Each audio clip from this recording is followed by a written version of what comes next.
Governor Chafee, you initiated the lawsuit that has recovered a lot of the money that taxpayers owed for the failure of 38 studios. But I wonder, here in 2017, right now, would you support an independent probe of how the 38 studios deal came about? Yes, absolutely. But I would say that there's bigger scandals out there that are happening right now. And I'd rather see a scrutiny of how we got into the hedge funds under former Treasurer Raimondo. These ended up being high-fee, low-performing investments of our tax dollars, our pension fund dollars. And all that work that went into pension reform, raising the age of retirement, the COLA suspension, the hybrid plan that was instituted, are compromised by that poor performance of this hedge funds. And it's much more. It's half a billion dollars that we lost compared to what, in the end, after getting the $60 million back that I got back in the lawsuit, would we lose $10, $15 million? This is $500 million we lost in investing in hedge funds. The proposal for a new Paw Sox Stadium in Pawtucket appears dead, at least for now.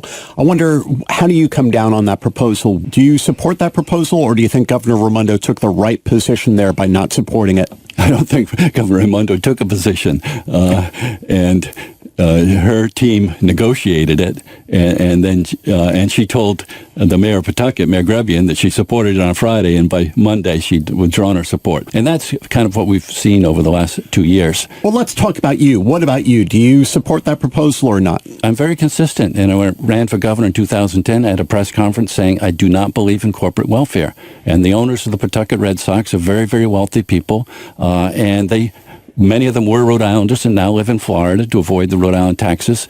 And I'm always willing to help a company with a road or a sewer line or a water line or infrastructure they might need if they're going to employ people. But I'm very, very conservative when it comes to corporate welfare. Let's go to Scott. You know, you're the last guy who ought to take any blame for 38 studios. You're probably the only politician who is very forthright and against it. However, very early on, first day I came out, wait a second, Kurt Schilling, a baseball player? I agree. Look, I agree, but here's where I wonder, and what I want to ask you is, you know, right after the banking crisis, there was accountability, and one of the reasons was because Governor Sondland at that point convened a commission with the legislature.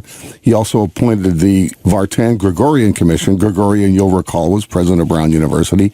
And I'm wondering why, as governor, after the bankruptcy, you never did any such thing like that. Well, he instituted the lawsuit. And yes, there were 10,000 pages, Scott. Yeah, 10,000 pages of depositions.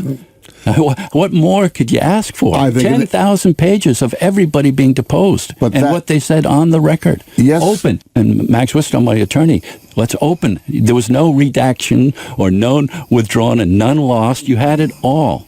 Yes, but we didn't have a series of, say, televised hearings that would have been open to everybody in the state, and you didn't put people with subpoena power under oath. I mean, that's a big difference, because a lot of these folks all of a sudden concocted some different stories after the thing crashed and burned. Well, my belief was it wasn't a criminal, it was stupid. And that's always been my belief. It was a bad investment, a stupid investment, but it wasn't criminal. And I instituted the lawsuit instead. And rather than having a dog and pony show, I wanted to get the taxpayers' money back, and I did. And Ian said it, $60 million we got back. Governor Chafee, you've made clear a bit earlier that you're not a big fan of Governor Raimondo, but she has had some success in bringing jobs to Rhode Island, General Electric Digital, Johnson & Johnson, a series of other companies. How would you respond to critics who say that she's been a much more muscular steward of the economy than you were as governor? Well, you mentioned the biggest corporate welfare recipients, General Electric and Johnson & Johnson. Imagine taking our hard-earned taxpayer dollars and shoveling them, and how much cost per job after you do the math. I don't think it's muscular at all. I think it's short-term, just exactly what the New York Times said.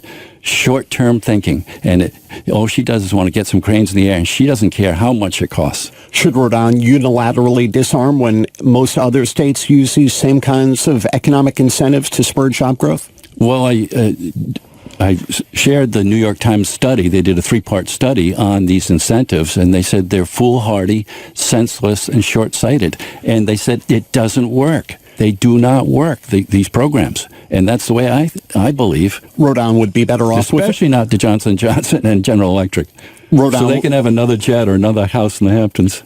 Rhode Island would be better off without GE Digital and Johnson & Johnson? They'll come when you have good schools. Rhode Island's a great history of economic prosperity in our history. And we were talking earlier about Brown and Sharp and Gorham Silver and all the great history we have here. And there's no doubt about our natural beauty in this state. And if you provide the infrastructure, they'll come. And that was proven when I was mayor of Warwick. One quick question on marijuana legalization. It's back up at the State House.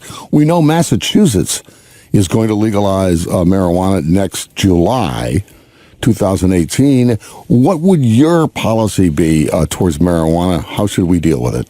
Before we go there, Scott, can I just finish that one line on this corporate welfare issue? When I was mayor, there was a company that came into the mayor's office and asked for big subsidies. And I said, no, we don't do that. And they left, closed their briefcases and left. But they came back a month later and said, that's what we like.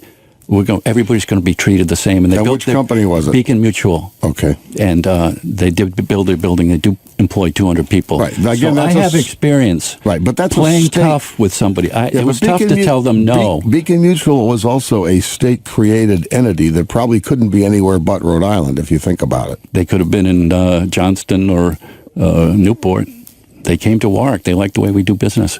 To the marijuana question, yes, it is coming. There's a revenue source. I've talked in the past about our infrastructure, and this might be one good way to get rid of the truck tolls. I think the truck tolls are going to be overturned in court, and then we'll be left again in another Rhode Island debacle.